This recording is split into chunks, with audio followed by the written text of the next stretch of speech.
People say Nietzsche was insane, dangerous, even evil. But what if I told you he wasn't wrong? You just didn't understand him.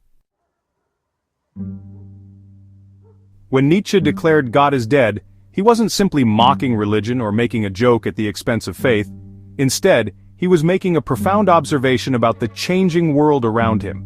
Nietzsche saw that the old certainties, the shared beliefs that once united entire societies, were beginning to crumble. The rise of science, reason, and modernity had eroded the foundations of traditional religion, leaving people adrift in a world that suddenly felt unfamiliar and uncertain. He was mourning what we lost, the sense of community, the comfort of shared rituals, and the moral compass that religion once provided. For centuries, faith had offered answers to life's biggest questions. Why are we here? What is right and wrong? What happens after we die? Without these guiding lights, Nietzsche feared that humanity would struggle to find meaning and direction. In a world where traditional belief no longer guides us, we are left searching for something to fill the void.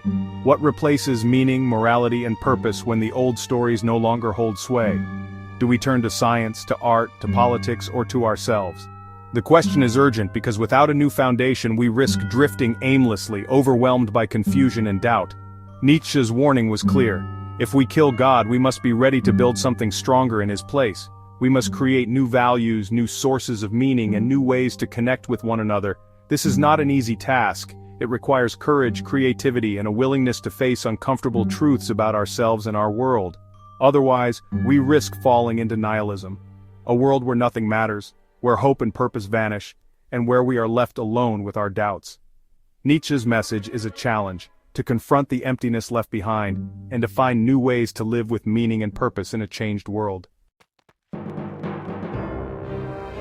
Nietzsche believed that at the core of every living being, from the smallest plant to the most complex human, there exists a deep, driving force, what he called the will to power.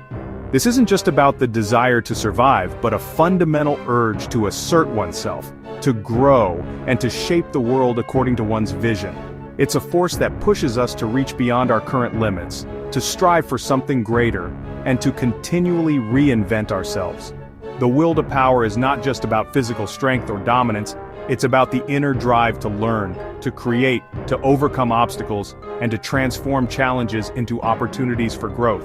Whether it's an athlete pushing through exhaustion, a student mastering a difficult subject, or an artist pouring their soul into a new creation, this will is what fuels progress and innovation in every field. Importantly, Nietzsche's idea isn't about dominating others or seeking power over people. Instead, it's about surpassing your own limitations, becoming more than you were yesterday, and finding meaning in the journey of self-improvement.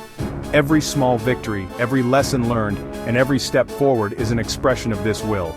Ultimately, the will to power is about fulfillment, not just in achieving goals, but in the ongoing pursuit of growth, connection, and purpose. It's in these moments of striving and becoming that we find true satisfaction and meaning in our lives. Imagine this. You must live your exact life, every joy, pain, mistake, again and again for eternity. Would you scream or smile? Nietzsche called this the eternal recurrence. It's not a prophecy, it's a challenge. Live a life you'd willingly relive forever. Nietzsche wasn't promoting chaos. He was calling for courage, to look at life without illusions, to create meaning, instead of waiting for someone else to give it to us. He didn't want us to despair. He wanted us to rise. So next time you hear someone say Nietzsche was crazy, remember, he wasn't wrong.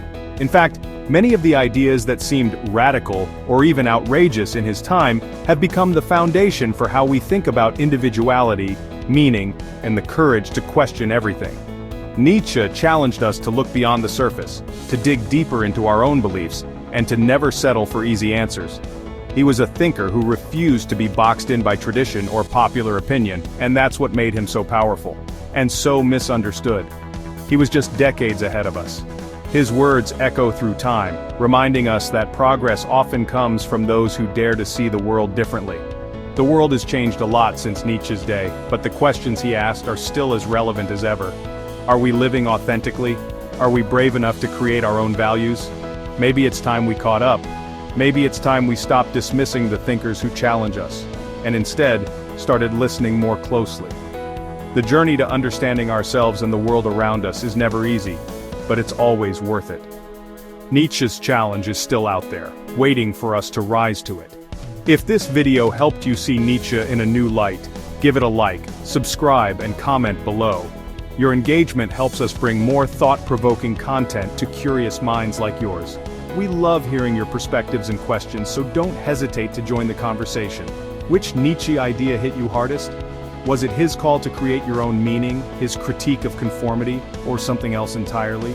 Let us know in the comments and keep questioning, keep thinking, and keep exploring. Until next time, stay curious.